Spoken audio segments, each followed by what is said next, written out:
ये आकाशवाणी जयपुर अजमेर है। अब आप रितिका गुप्ता से जैसलमेर जिले की चिट्ठी सुनिए। इसके लेखक हैं मनीष व्यास। भारत पाक सीमा से सटे सरहदी जिले जैसलमेर में इन दिनों गर्मी के तेवर लगातार तीखे होते जा रहे हैं। स्वर्ण नगरी में पारा 41 डिग्री को पार कर गया है।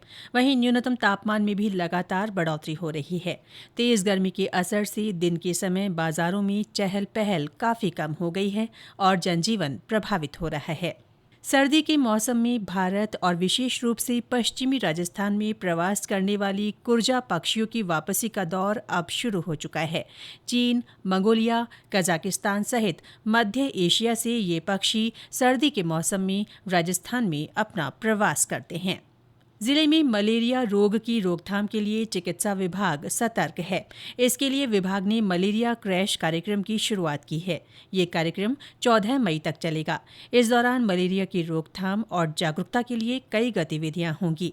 मुख्य चिकित्सा और स्वास्थ्य अधिकारी डॉक्टर राजेंद्र पालीवाल ने बताया कि कार्यक्रम के तहत जिले भर में एंटी लार्वा गतिविधियां, सर्वेक्षण और संचार गतिविधियां चलाई जा रही हैं। जिले की 57 ग्राम पंचायतों को टीबी मुक्त घोषित किया गया है। सीएमएचओ ने बताया कि ये उपलब्धि प्रधानमंत्री टीबी मुक्त ग्राम योजना के तहत विशेष अभियान के माध्यम से हासिल की गई है। चिकित्सा मंत्री गजेंद्र सिंह खेवसर पिछले दिनों जैसलमेर दौरे पर रहे। उन्होंने कहा कि मरुस्थलीय जिले बाड़मेर, बीकानेर और जैसलमेर में चिकित्सा सेवाओं के बेहतर प्रबंधन को लेकर विशेष प्रयास किए जा रहे हैं।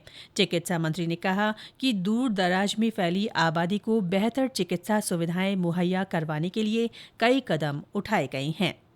जिले को स्वास्थ्य सेवाओं के क्षेत्र में जल्द ही बड़ी सौगात मिलने वाली है।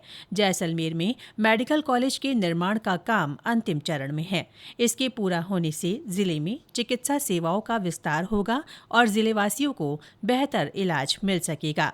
जैसलमेर के रामगढ़ बाईपास के पास 150 बीघा जमीन पर यह मेडिकल कॉलेज बनाया जा रहा है। सीमा सुरक्षा बल की 192वीं वाहिनी ने सीमावर्ती गांव मिटडाऊ में सिविक एक्शन कार्यक्रम के तहत निःशुल्क चिकित्सा और पशु चिकित्सा शिविर का आयोजन किया।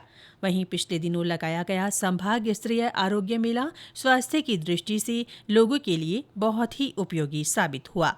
आयुर्वेद विभाग के उपनिदेशक और आरोग्य मेले के सहायक नोडल अधिकारी डॉक्टर तांबल राम जुइया ने बताया कि आरोग्य मेले में 5,798 रोगियों को ओपीडी परामर्श दी गई। केंद्रीय संस्कृति और पर्यटन मंत्री गजेंद्र सिंह शेखावत जैसलमेर यात्रा पर रहे। इस दौरान उन्होंने कहा कि सीमावर्ती गांवों में सुविधाएं बढ़ाना सरकार की प्राथमिकता है। उन्होंने कहा कि इन क्षेत्रों में सीमा पर्यटन की अपार संभावनाएं हैं। इसे देखते हुए पर्यटन गतिविधियां बढ़ाने के प्रयास किए जा रहे हैं। सड़क परिवहन और राजमार्ग मंत्रालय की ओर से भी जैसलमेर के लिए हाल ही में सुखद खबर आई। केंद्रीय सड़क परिवहन और राजमार्ग मंत्री नितिन गडकरी ने राष्ट्रीय राजमार्ग 11 के विस्तार कार्यों के लिए 1,237 करोड़ रुपए से अधिक की मंजूरी दी है। ये परियोजना सीमावर्ती क्षेत्रों में रणनीतिक और पर्यटन विकास की दृष्टि से काफी महत्वपूर्ण स्थान रखती है।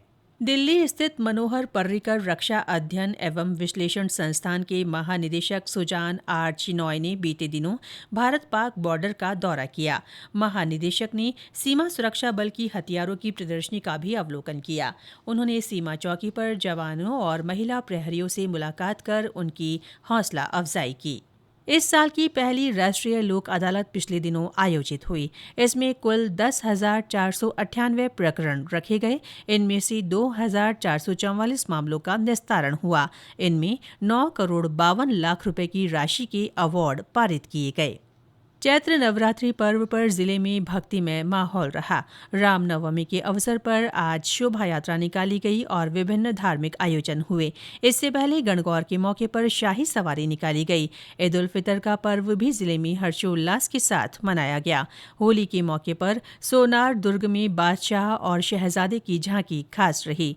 इस दौरान गुलाल उड़ाई गई और फाग गीत गाए गए। होली के पावन पर्व का उल्लास सीमा प्रहरियों में भी देखने को मिला। उन्होंने उत्साह और उमंग के साथ रंगोत्सव का आनंद लिया। इसके साथ ही जैसलमेर जिले की चिट्ठी समाप्त हुई।